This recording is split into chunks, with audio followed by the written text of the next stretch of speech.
अपने ईश्वर को ये मत बताओ कि मेरा तूफ़ान कितना बड़ा है, बल्कि तूफ़ान को ये बताओ मेरा ईश्वर तुमसे बहुत बड़ा है। Hi, my name is Kiran, your health and wellness coach. और एक इंसिडेंट आज शेयर करूँगी अपने स्टूडेंट्स का। ये प्रॉक्सी पीरियड की बात है और प्रॉक्सी जो होती है वो एक सरप्राइज़ गिफ्ट की तरह आती है जिसे आप डिनाई नहीं कर सकते। क्लास में गई, बच्चे चिल्लाने लगे कि मैम आउटडोर आउटडोर आउटडोर, क्योंकि वो भी वेट करते हैं कि किसी प्रॉक्सी टीचर कोई आए तो हमें आउटडोर मिल जाएगा। But that was not possible, so I told them कि एक काम करो कि पहले तुम ड्राइंग बना लो, क्योंकि वो ड्राइंग का पीरियड था, उसके बाद मैं तुम्हें ग्राउंड में ले चलूँगी। So I give them a theme, piece. बड़े खुश हो गए सुन के, तो the ma'am has given us a very simple topic, ये तो हम फटाफट ड्रॉ कर लेंगे। अब बच्चों ने क्या कर दिया, शुरू कर दिया ड्राइंग बनाना, जिसमें माउंटेन, रिवर, राइजिंग सन, ज़्यादातर बच्चे यही बना रहे थे। Only the difference was choice of colours.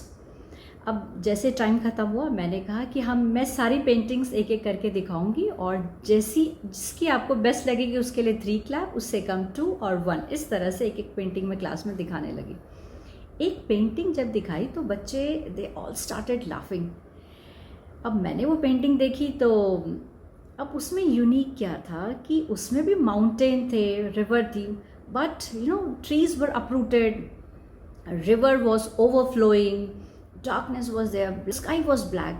तो आई आस्क्ड हिम, ये किसने बनाई है? तो बच्चा बड़ा एम्बैरस हो गया और फिर भी वो खड़ा हो गया, मैम मैंने बनाई है। आई सेड, बच्चे इस पे क्या है ऐसा, इसमें पीस कहाँ है?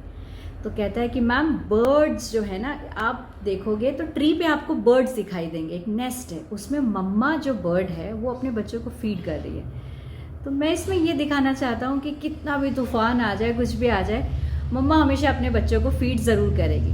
तो for me this is peace. Oh, that was so nice of him, that was his perspective. So when he explained his perspective, we all started clapping. अब ये तो थी उस बच्चे की बात, वो लेकिन उस बच्चे ने उस दिन, उसकी पेंटिंग ने एक बहुत बड़ी बात सिखा दी कि हम सबको क्या सीखना चाहिए कि कितना भी हो जाए बाहर, हमें अपने मन की शांति को बनाए रखना है, हमें अपना आपा खोना ही नहीं है।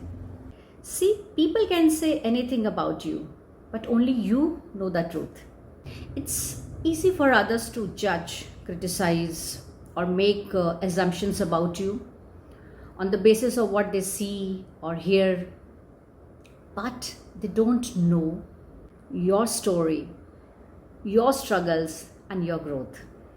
People will talk and sometimes their words can hurt, but they cannot change your reality. Their words do not change who you are and what you have overcome. When others speak about you, remember that that is their perspective, जैसे उस बच्चे का perspective था, not the reality who you are. So कितनी भी opposite situations life में आ जाए, you have to remember one thing कि अपनी शांति को हमें खोने नहीं देना है, अपना आपा हमें नहीं खोना है। मन की शांति ही सबसे बड़ी शांति होती है। और एक चीज़ हमेशा याद रखिए कि जगह शांत होने से मन शांत नहीं होता है, मन शांत रहेगा तो सब शांत रहेगा। इसलिए हमेशा खुश रहिए and don't give your remote control of happiness to anyone.